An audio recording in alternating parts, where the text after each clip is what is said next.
La nuit dernière, l'Argentine s'est inclinée 2 buts à 0 face à l'Uruguay. On voit tout ça dans cette vidéo. Salut à tous les gars, c'est Azial. Aujourd'hui, on se retrouve pour une nouvelle vidéo. Ça va pas être vraiment une vidéo débrief. Aujourd'hui, ça va plus être une vidéo où on va parler des dernières confrontations qu'il y a eu lors de la nuit dernière. On va parler du Brésil face à la Colombie. On va parler de l'Uruguay et de l'Argentine. On va parler un petit peu des résultats, de ce qui s'est passé. Vous le voyez à l'écran avec la miniature. Il y a eu des petites choses, bon, dont on peut parler, des petites choses.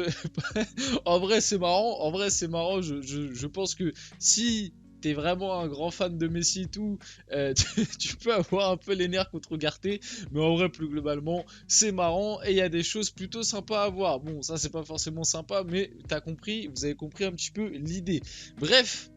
Pas mal de choses à voir dans cette vidéo. Comme je vous l'ai dit, on va parler un petit peu des qualifications du côté de l'Amérique du Sud. L'Argentine, qu'est-ce qui se passe? Défaite 2-0. L'Argentine de Messi, voilà, malgré tout, j'ai vu vite fait des petites images, des petites compiles et tout.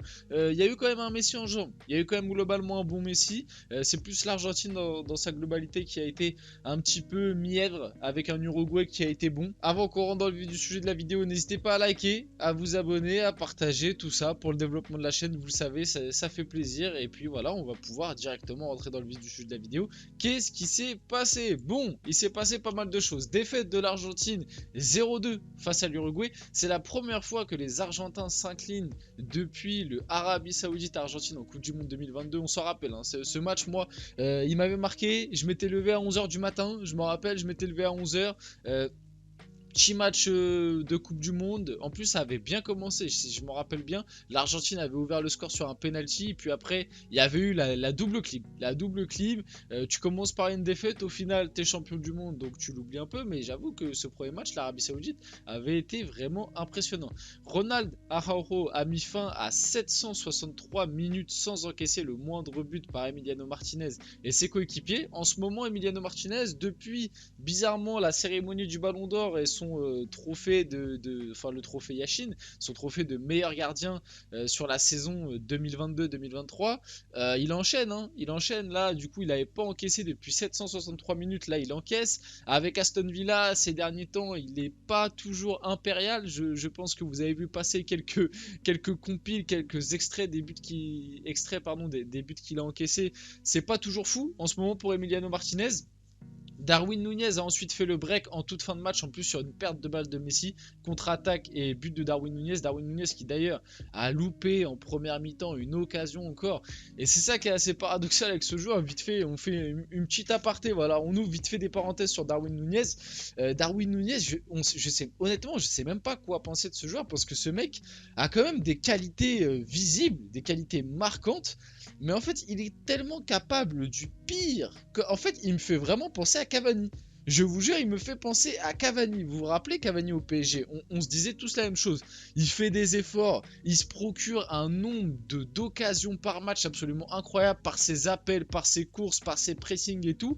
Mais en fait, le gars, je sais pas si c'est le fait que tellement il court, tellement il se donne, il se déplace et tout, qui fait qu'il a un petit peu moins de lucidité au moment où il faut faire le geste juste.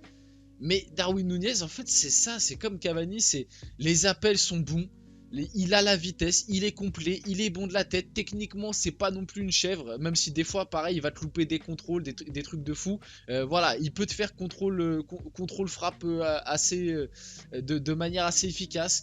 Mais je sais pas, voilà, comme dans ce match-là, revoyez rien qu'un résumé, vous allez voir, sa première occasion, un face-à-face où il fait la diff avec sa vitesse, il est en face-à-face, il tire à côté, mais complètement à côté, au moins cadre, voilà, que Emiliano Martinez arrête un face-à-face, c'est moins grave, mais là, il croise trop, il tire complètement à côté.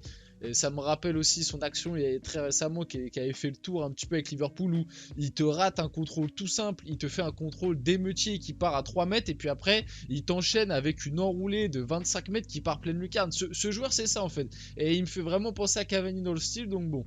Voilà, en tout cas, gros coup des hommes de Marcelo Bielsa à la Bombonera. L'Argentine ça faisait un moment qu'ils n'avaient pas perdu. Au-delà de cette fameuse défaite face à l'Arabie Saoudite, je crois que ça fait depuis 2018 depuis 2018 en gros. Du coup là c'est leur deuxième défaite depuis la fin de la Coupe du Monde 2018. Donc ouais, l'Argentine c'est pas facile de les battre. On l'a vu quand même, on l'a vu. Et donc bravo à l'Uruguay. Manuel Ugarte a reproché à Rodrigo de Paul de, voilà je vais pas dire le mot, un peu trop Léo Messi lors d'une altercation cette nuit. Honnêtement les gars, non honnêtement, je sais que les fans de Messi vont être énervés, j'en ai vu déjà certains. Ugarte, petit joueur, ouais Ugarte, nanani, les gars honnêtement c'est marrant, on l'a tous fait la vanne, on les voit tous, les out of context de Paul qui suit toujours Messi, même plus globalement de la plupart des joueurs argentins. On les a tous vus, voilà c'est marrant, pour moi c'est du bon, c'est du trash talk, voilà c'est gentil, ça va, voilà il a mimé le geste. D'ailleurs Ugarte le mime plutôt bien, c'est bizarre ça c'est bizarre. Non mais plus sérieusement, ça va les gars, doucement, bon ok, dans le contexte. D'ailleurs Messi met des coups de coude Messi, hein, je savais pas que... Non mais Messi... Non mais les gars, moi j'aime trop ce mec, hein, j'aime trop Messi, mais honnêtement des fois il est protégé quand même, je me dis, puis c'est comme Mbappé en France, hein. C'est pareil, hein. Messi il est quand même bien protégé, parce que là il est arrivé, il t'a mis un coup de coude à je sais même plus qui, au défenseur uruguayen, il est arrivé mais un coup de coude, vraiment, j'en ai rarement vu, même, même quand je regarde l'UFC je vois pas des coups de coude comme as, et non, il a rien pris, pas de carton, rien, enfin bref, c'était bon pour la petite aparté, on rigole les gars, parce que de toute façon moi tout ça c'est des petites altercations, je les prends avec la rigolade, même si on sait que historiquement les Uruguay-Argentine c'est tout le temps chaud, voilà. Lionel Messi a d'ailleurs réagi au micro de TIC Sport, je pense que ça se dit comme ça, ou TYC, je sais pas, au geste obscène de Manuel Ugarte à Rodrigo de Paul, le traitant de... Voilà, de Messi. C'est normal, ce genre de match, les éliminatoires contre l'Uruguay, c'est toujours comme ça, je préfère ne pas dire ce que je pense. Les joueurs doivent apprendre le respect des anciens, ce classique a toujours été intense, dur, mais toujours avec beaucoup de respect, ils doivent apprendre un peu. Bon, Messi, t'as un petit peu le seum de la défaite. Ça va. Bon, ok. En plus, c'est même pas envers Messi qui fait le geste, c'est envers De Paul, le respect des anciens, ça va. De Paul, il a pas non plus 35 ans, il en a 27 ou 28. Doucement, faut se calmer. Voilà, franchement, c'est ce à quoi je réagis là-dessus. Peut-être que certains vont faire des polémiques, hein. Moi personnellement, c'est dans le feu de l'action. En vrai, tout le monde, ça part d'une blague que tout le monde fait un peu partout. Le fait que, voilà, De Paul, c'est le garde du corps de Messi avec l'Argentine. Voilà, et surtout que là, en fait, ça part d'une faute. Si je me rappelle bien, ça part d'une faute sur Messi. Et De Paul vient directement pousser Ugarte. Donc voilà, Ugarte lui répond comme ça. Est-ce qu'il y a vraiment besoin d'en faire une polémique? Je ne pense pas. Et d'ailleurs, même Messi en vrai, il dit c'est normal, c'est ce genre de match. Après, en gros, il reprend un peu Ugarte, l'air de dire bon, t'es encore jeune, mon gars, calme-toi. Ça va, honnêtement. En tout cas, Luis Suarez et Lionel Messi se sont retrouvés cette nuit. On va quand même rester sur des belles images. Voilà, on va quand même rester sur ce genre de belles images qu'on préfère malgré tout. Les débuts de Bielsa avec l'Uruguay sont remarquables. Victoire face au Brésil après 22 années sans victoire. Victoire face à l'Argentine après 36 années sans victoire. Légende, c'est vrai que... Attention, Bielsa en Amérique du Sud, quand il avait pris le Chili, c'était très très solide. Là, l'Uruguay, il y a une bonne génération, hein. Il y a une bonne génération du côté de l'Uruguay.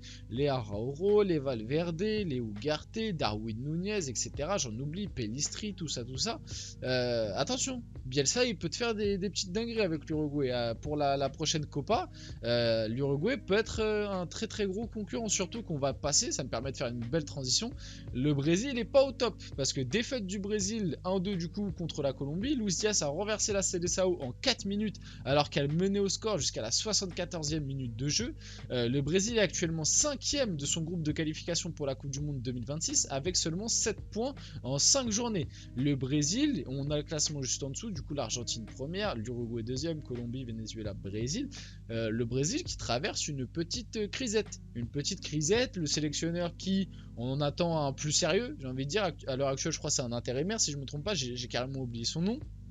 Tu sais que tu vas pas avoir Neymar jusqu'à la Copa au minimum, et même apparemment la Copa c'est mort, ça risque d'être très compliqué. Bon, je vois quand même le Brésil, soyons sérieux, le Brésil va normalement quand même se qualifier enfin va finir dans les 4 premiers, si je me trompe pas c'est les 4 premiers, hein, ou peut-être même les 5 d'ailleurs, je sais plus, mais il me semble que c'est les 4 premiers pour les qualifications à la Coupe du Monde.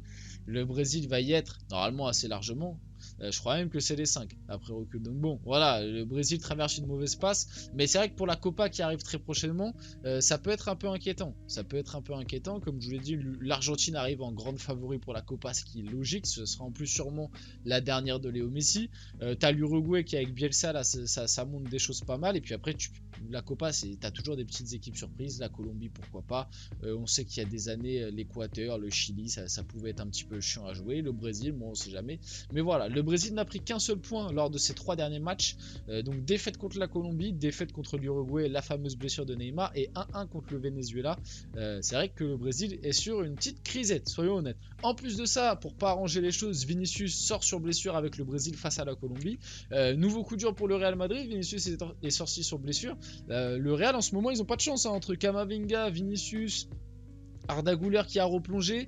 En plus, j'ai vu il y a très récemment qu'ils ont viré du coup leur médecin en chef là, il y a très peu de temps pour reprendre un ancien de la maison. C'est vrai que même pour Vinicius, hein, c'est dur, bon, même si on passe à la suite, mais ça a pas l'air très très grave parce que Vinicius a été soigné à l'arrière de la cuisse après sa sortie sur blessure. Pour l'instant, il n'y a pas de temps d'absence ou quoi. Ça a pas l'air d'être quelque chose non plus d'hyper grave, mais le début de saison de Vinicius, c'est dommage parce que là, il commençait à remonter en puissance juste avant avec le Real Madrid. Je disais, sans Bellingham, le duo Vinicius-Rodrigo avec un Brahim un peu en dessous, ça fonctionne très bien. On voit un Vinicius qui commence à bien être en jambes et tout. Et là, malheureusement, petite blessure. J'espère que ça va pas trop le freiner parce que c'est vrai que ce début de saison pour Vini est assez compliqué. Et pour le Real Madrid, là, t'enchaînes les blessures et ça sent pas très bon. Et pour finir la vidéo, l'image de la soirée, les larmes du père de Luis Diaz en voyant son fils marqué face au Brésil. Luis Diaz, comme je l'ai dit un petit peu juste avant, qui met doublé face au Brésil, qui renverse complètement le match. Et puis Luis Diaz, on finit la vidéo là-dessus.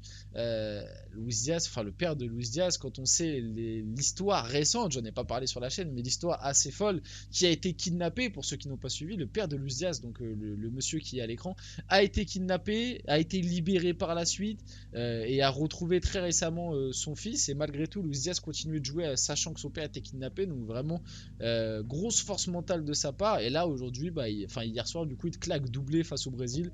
Et l'image est belle et magnifique. Et du coup, la Colombie s'est imposée 2-1. Voilà, on finit la vidéo là-dessus. J'espère que la vidéo vous a plu. Si c'est le cas, n'hésitez pas à la liker, à commenter, à partager, à vous abonner. Les gars, c'était Azial. Et on se retrouve très rapidement pour une prochaine vidéo.